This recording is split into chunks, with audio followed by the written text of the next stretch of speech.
Hello. अभी हमने last video में पढ़ा था कि हमने देखा था वो वेद और प्रमाण। अब हम नेक्स्ट में देखेंगे भाव। ठीक है, तो भाव होता क्या है, भाव से तात्पर्य क्या है हमारा।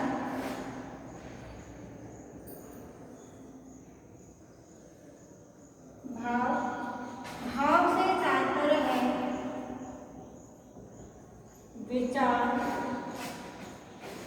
विचार, राग, तरंग,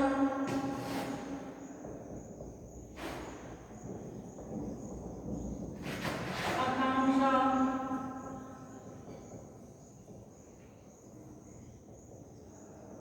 आदि। भाव क्या है हमारा, विचार, राग, तरंग, आकांक्षा आदि। ये सभी भाव के लिए पर्यायवाची माने गए हैं। ये क्या है, भाव के पर्यायवाची।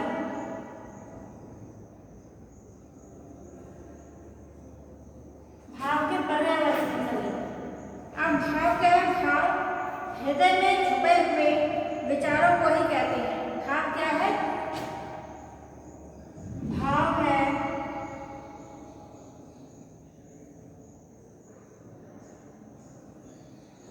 हृदय में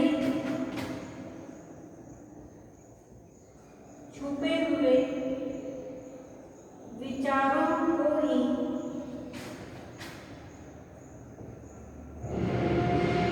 भाव कहते हैं। अर्थात हमारे हृदय में अगर किसी प्रकार की भावना है, भावना क्या है, या हमारा मन जब गाना गाने का करता है, नृत्य करने का करता है, या कपड़ा लिखने का करता है, चित्र बनाने का करता है, तो कोई हमारे भाव रहते हैं। या हमारे मन में कभी हंसी के भाव आते हैं, यानी कि हमें हंसी आ रही है, हमारा मन हंसने कर रहा है, या हमारा मन उदास है, तो वही हमारे भाव होते हैं।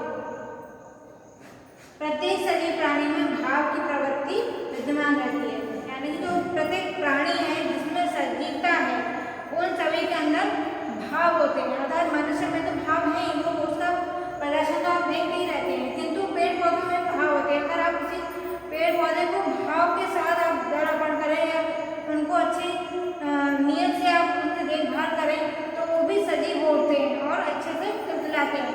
किंतु अगर उन्हीं भावों को आपके मन में कोई और भाव है, आप उनको उचित प्रकार से देखभाल नहीं कर रहे हैं, पेड़ पौधे की आपने पानी की जगह उसमें कुछ केमिकल मिला कर डाल दिया, तो वो गलत है। ठीक है, तो यहाँ पर सजीवता यानी कि मनुष्य के भावों की बात की जा रही है। जो पशु हैं उनके भावों की बात की जा रही है, पशुओं में भी भाव होते हैं। ठीक है, ये होता है हमारा भाव। अब भाव से तात्पर्य क्या है, भाव से तात्पर्य है कि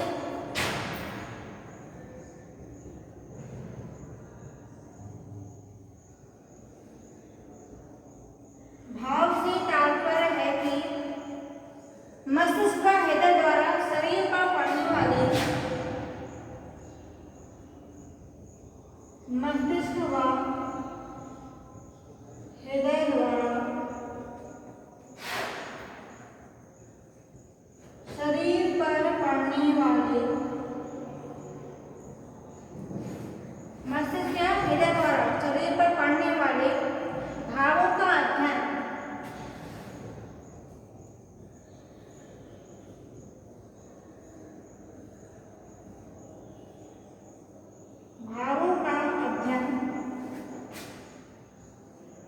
विश्लेषण तथा उनका स्पष्टीकरण, अध्ययन, विश्लेषण तथा उनका स्पष्टीकरण, ये हमारा भाव। ठीक है, भाव से तात्पर्य क्या है, मस्तिष्क व हृदय द्वारा शरीर पर पड़ने वाले भावों का अध्ययन, विश्लेषण तथा स्पष्टीकरण। हमारे प्राचीन ग्रंथों में हम देखते हैं, हमारे ग्रंथों में इसकी बात की गई है। हमारे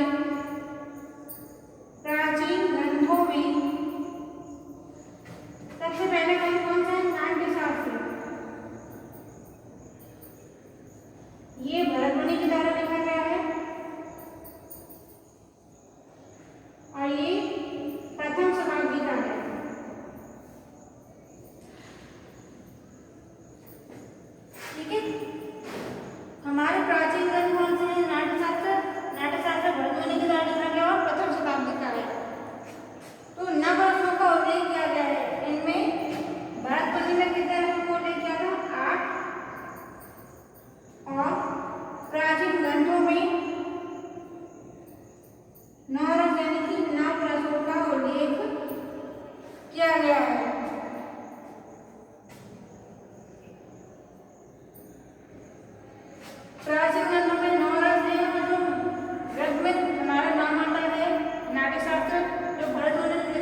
भावों को भी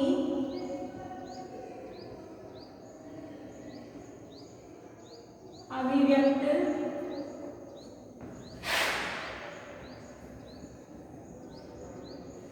करते हैं। भावों को हम चित्र में या प्रतिमा में हम व्यक्त करते हैं। अब ठीक है, अब नवरस कौन से हैं? नवरस कौन से हैं? श्रृंगार, हास्य, करुण, रौद्र, देख लेते हैं यहाँ पर। श्रृंगार रस, हास्य रस, करुण रस, रौद्र रस, वीर रस। ठीक है,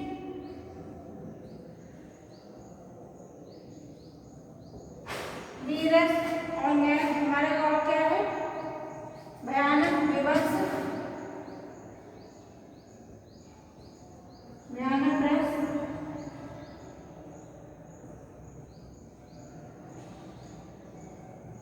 विभत्स रस, भयानक रस, विभत्स रस, अद्भुत एवं शांत।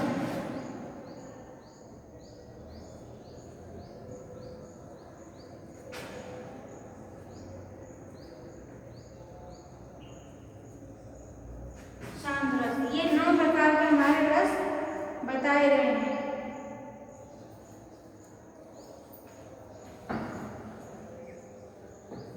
अब इनके हम भाव देख लेते हैं, इनमें कौन कौन से भाव होते हैं। श्रृंगार में रति भाव और हास्य रस में हमारा हास भाव, करुण रस में हमारा शोक, शोक का भाव होता है। रौद्र रस, वीर रस, वीर रस में उत्साह का भाव होता है। रौद्र रस में क्रोध का भाव होता है।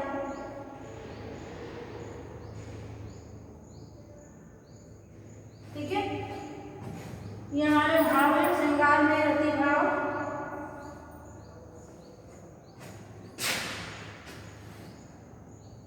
भय का भाव है। विभत्स में जुगुप्सा भाव है। ठीक है,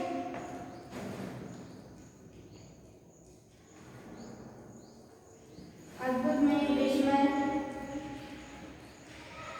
यानी कि आश्चर्य, जुगुप्सा घृणा और शांत में निर्वेद। ये हमारे भाव है। ठीक है, श्रृंगार में रति भाव होता है। यहाँ पर नायक नायिका का वर्णन आता है। यहाँ पर रति भाव यानी कि श्रृंगार रस है। जहाँ पर हास्य विनोद की बात हो रही है वहाँ पर हास्य का भाव यानी कि हास्य रस है। करुण रस जहाँ पर शोक की भावना है, किसी की डेथ का चित्र है या कोई मूर्ति है इस प्रकार की, तो उसमें शोक का भाव आएगा। रौद्र रस जहाँ पर क्रोध दिखाया गया है चित्र में या प्रतिमा में, वहाँ पर क्रोध का भाव आएगा। वीर रस जहाँ पर उत्साह की बात है या स्वतंत्र सेनानी जो हमारे लिए महाराणा प्रताप हैं, भगत सिंह हैं, तो उनके अंदर क्या था? उत्साह का भाव है, तो वो क्या है? वीर रस आएगा। भयानक रस जिसमें भय का भाव है। विभत्स रस जहाँ पर जुगुप्सा है या घृणा का भाव आ रहा है, हम किसी से घृणा करते हैं वहाँ पर जुगुप्सा आती है। अब है अद्भुत रस। अद्भुत यानी कि हम किसी भी वस्तु को देखकर आश्चर्यचकित हो जाए, किसी विचार को सोचकर आश्चर्यचकित हो जाए, किसी व्यक्ति को देखकर आश्चर्यचकित हो जाए, विस्मय हो जाए। अब शांत रस जहाँ पर निर्वेद यानी कि कोई भी वेदना नहीं है, कोई भी विचार नहीं है, मनुष्य शांत है, वहाँ पर शांत रस होगा। अब क्या है? भावों की व्यंजना यानी कि क्या है? व्यंजना है, अभिव्यक्ति है। भावों की व्यंजना में रस दृष्टियों यानी कि जो जितने भी रस की दृष्टियां हैं तथा हास्य मुद्राओं का प्रधान रूप से प्रयोग किया गया है।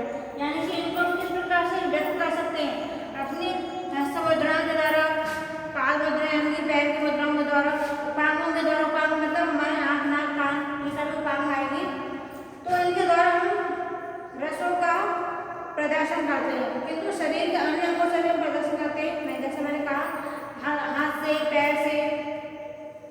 शिल्पशास्त्र में इसका विस्तृत वर्णन किया गया है, यानी कि जितने में हमारे सांस है, विष्णु प्राणी, काम सूत्र, सभी में इसका विस्तृत वर्णन किया गया है।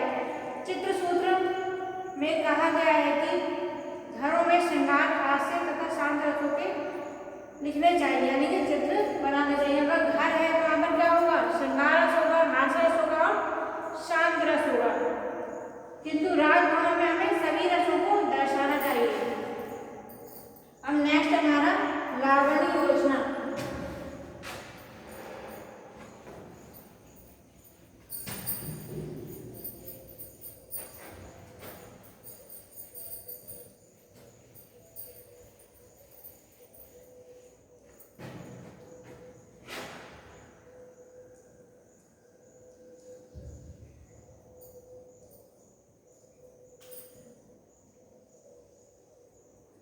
नेक्स्ट है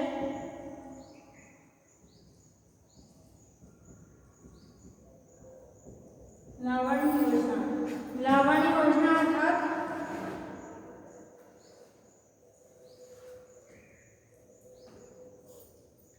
लावण्य से तात्पर्य हमारा सौंदर्य।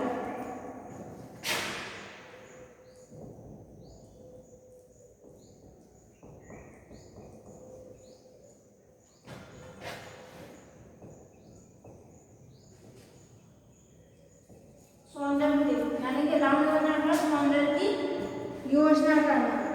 लावण्य की योजना से तात्पर्य सौंदर्य का माप है ना। लावण्य से तात्पर्य सौंदर्य और लावण्य योजना से तात्पर्य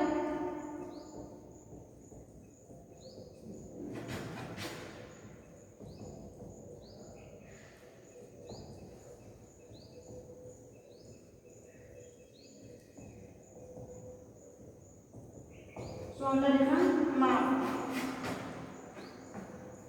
लावण्य का प्रयोग चित्र में मधुरता लाने के लिए किया जाता है। लावण्य का प्रयोग क्या इसलिए किया जाता है कि चित्र में मधुरता आ सके, ठीक है। मधुरता के लिए इसका प्रयोग किया जाता है। प्रयोग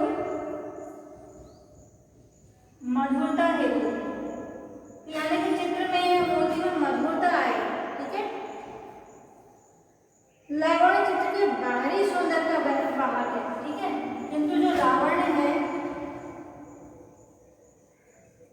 ये क्या है, बाहरी सौंदर्य का वाहक। बाहरी सौंदर्य का वाहक यानी कि हम बाहरी रूप, हमारा जो बाहरी रूप है वो क्या है, सौंदर्य का वाहक, यानी कि उसी में हमें सौंदर्य दिखाई देता है। जिसमें आंतरिक सौंदर्य क्या है,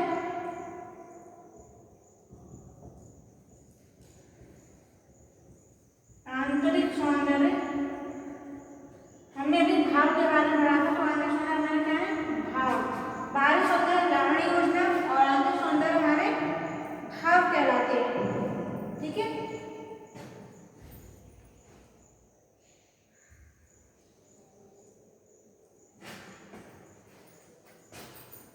चित्र में जिस कला कौशल से आभा प्रदर्शित की जाती है,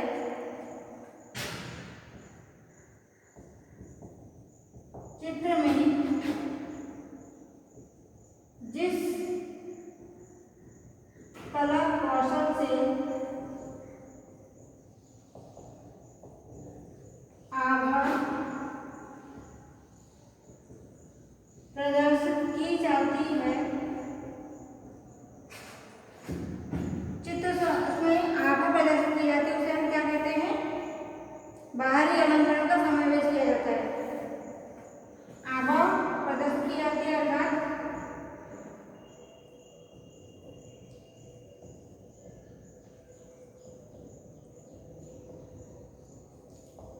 बाहरी अलंकरण समावेश किया जाता है। बाहरी अलंकरण क्या है, यानी कि जैसे हम देव देवताओं को दिखाते हैं, पीछे आभा मंडल दिखाते हैं, पीला सा चक्र दिखाते हैं, वो क्या है, जिसे हम क्या कहते हैं, आभा या आभा मंडल कहते हैं। तो आभा मंडल को दिखाते हैं, बाहरी अलंकरण है, यही है हमारा। उसी को हम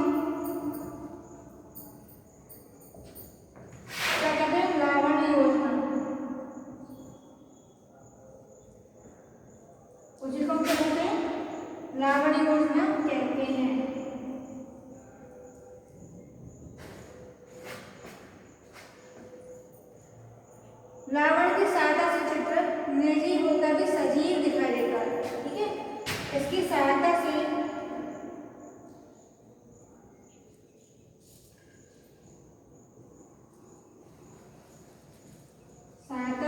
चित्र निर्जीव होकर भी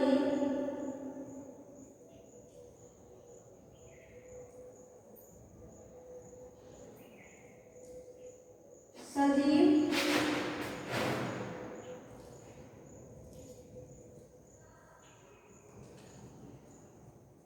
दिखाई देता है। अर्थात जैसे हम सामने किसी वस्तु को रखकर उसका चित्र बनाते हैं, तो अगर जैसे हमने सामने नकली फल रखे हुए हैं, नकली कोई सब्जी रखी हुई है, फल रखे हुए हैं, कोई और वस्तु नकली रखी हुई है, तो उसको देखकर हम जो चित्र बनाते हैं उसको असली की तरह बनाते हैं। जैसे अगर हम फल सेब नकली रखा है या केला नकली रखा है, तो हम शेडिंग इस तरह से करेंगे, उसमें छाया प्रकाश इस प्रकार से लगाएंगे कि वो हमें असली प्रतीत हो। तो क्या है, छाया प्रकाश क्या है, यहाँ पर लावण्य योजना कहलाती है।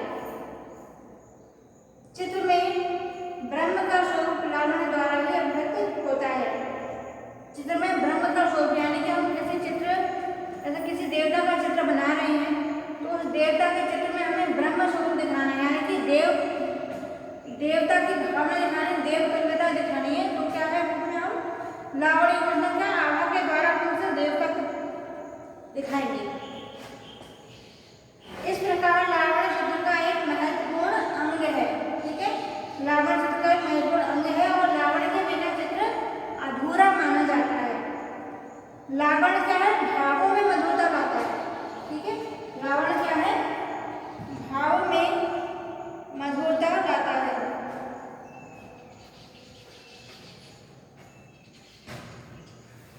चित्र में सौंदर्य की वृद्धि के लावण्य योजना की जाती है। ठीक है, चित्र में क्या है, सौंदर्य की वृद्धि,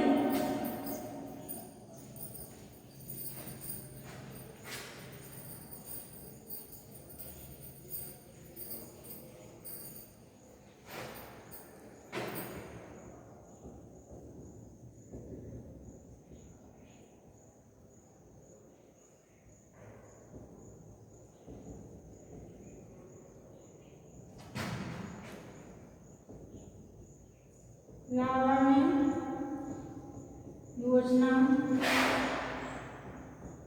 द्वारा की जाती है। चित्र में सौंदर्य की जो हम वृद्धि करते हैं वो लावण्य योजना के द्वारा ही करते हैं। रूप की कुरूपता को कम करने हेतु अंगों में उपांगों में बनावट बस उसकी क्षय वृद्धि की जाती है, यानी कि हम किसी भी अंग को उसकी कुरूपता को कम करने के लिए उसमें क्या करते हैं, लावण्य योजना का प्रयोग करते हैं, जिससे हम उसके अंगों को क्षय वृद्धि के साथ बनाते हैं, जिससे क्या होता है, उसमें लावण्य योजना आ जाती है। जैसे नासिका कुछ लंबी कर देना, जैसे किसी के चित्र में हम राजा या महाराजा का चित्र बनाते हैं तो वो अच्छे से अच्छा होना, यानी कि नेत्र को कुछ लंबा कर देते हैं, यानी कि अनुपात के हिसाब से लंबा करते हैं। आंखें कुछ बड़ी बनाते हैं, थोड़ी नुकीली अंकित करते हैं। तो इस प्रकार से हम चित्र में क्षय या वृद्धि अंकित कर सकते हैं।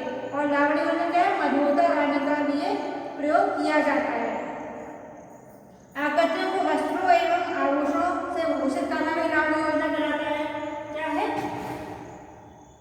आकृतियों को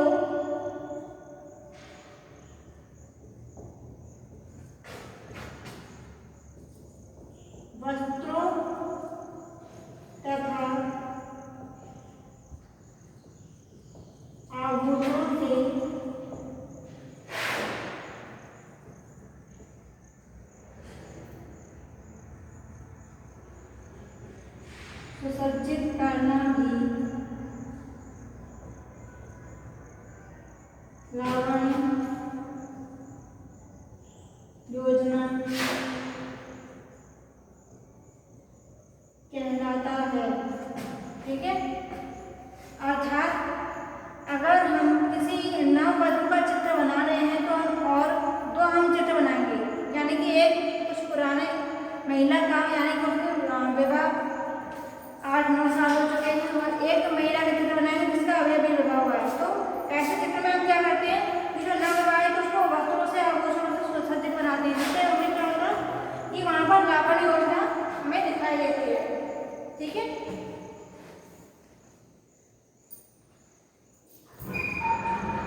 नेक्स्ट